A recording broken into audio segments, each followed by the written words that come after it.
Welcome to another episode of YouTube channels for EFL teachers.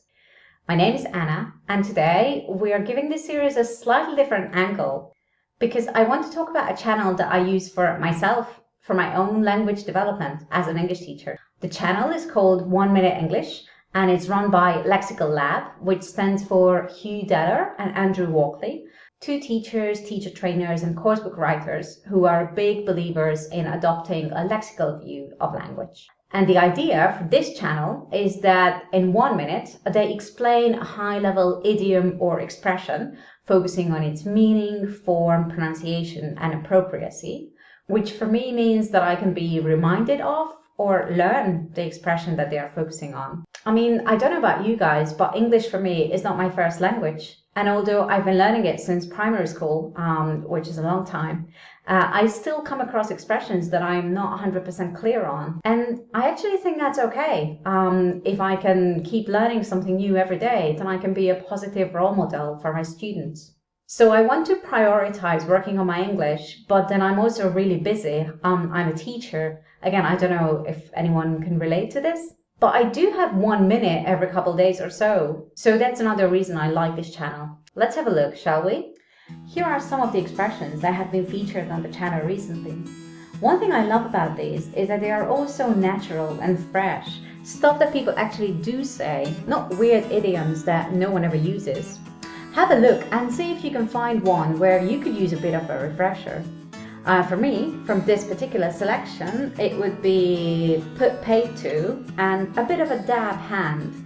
I'll actually check those two after I finish recording this video because I want to see how exactly I can use them. But the example I want to show you is of a different expression, as you will soon find out. While watching the video, think about what it is that you like about the channel, and then when I tell you what I like about it, we can compare. As you've probably already heard me mention, we spent our Christmas holidays up in the north of Finland in a little village called Akaslumpalo. And it's north of the Arctic Circle, so the days are very short up there. There's not much light and it's very, very dark at night.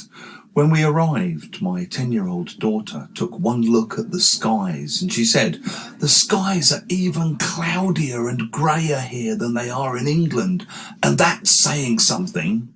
We often add "and that's saying something" at the end of a sentence to emphasize that what's just been said is even more extreme than may be obvious or than it seems. So you might say, "It was even more beautiful there than I'd expected," and that's saying something because I'd expected it to be beautiful, of course.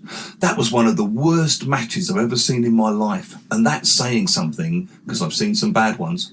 Okay, so let's compare what you thought are some of the good things about the channel and what I have collected. First of all, the videos are really short. It is actually 1 minute, which is something that I can almost always spare. They also provide a really clear context, which is helpful in conveying the meaning of the expression. I also like that I can see how it's used, so not just what it means, but also in what linguistic context it appears. So what comes before it, what comes after it, how fixed is it? And last but not least, I can hear the pronunciation and intonation modeled, which is really important for me.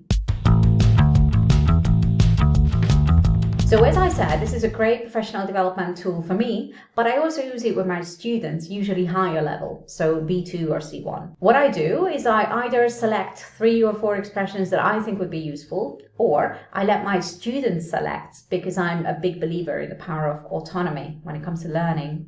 Either way, the message here is that it's okay to not know everything yet, because we can always get better. One of the key ideas of cultivating a growth mindset. Then once the expressions have been selected, I put my students into groups based on the videos. So all the A students are assigned the same video and all the B students get a different video, etc. Then students watch the videos in class or at home. If we do it in class, they would usually do it on their mobile phones with headphones. Again, this is going to vary from teacher to teacher, but my reality is that my students have internet, even if my school doesn't. If this is an online lesson, then I put all the students who are watching the same video in a breakout room or something similar, and then they can watch it there. And then later on in the lesson or in the next lesson, these students who watch the same video can compare their understanding of what they saw. And then I regroup the students. So now there's going to be a student A, a student B, and a student C in each group who have all seen different videos.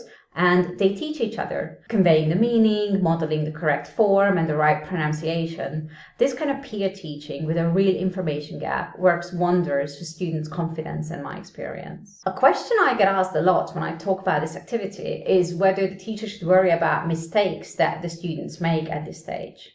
And my answer is no. Because for me, this stage is about input or output that is meaning focused. So as long as the students understand each other, as a follow-up activity, I sometimes ask my students to write a conversation in pairs, trying to use as many of the expressions as possible. Or they write the expressions on cards, which they put in front of them, and again in pairs they start having a conversation about a really broad topic like their last weekend. And when I clap, they need to turn over one of the cards and try to use it in conversation as quickly as possible. Okay, that's it. We hope you like the channel and you give it a try, either for your own language development or with the students. That's it for today. Remember to subscribe so you can see the other YouTube channels that we've been recommending. And also remember to turn notifications on so that you don't miss any of our free teacher training content. And we'll see you next time. Bye!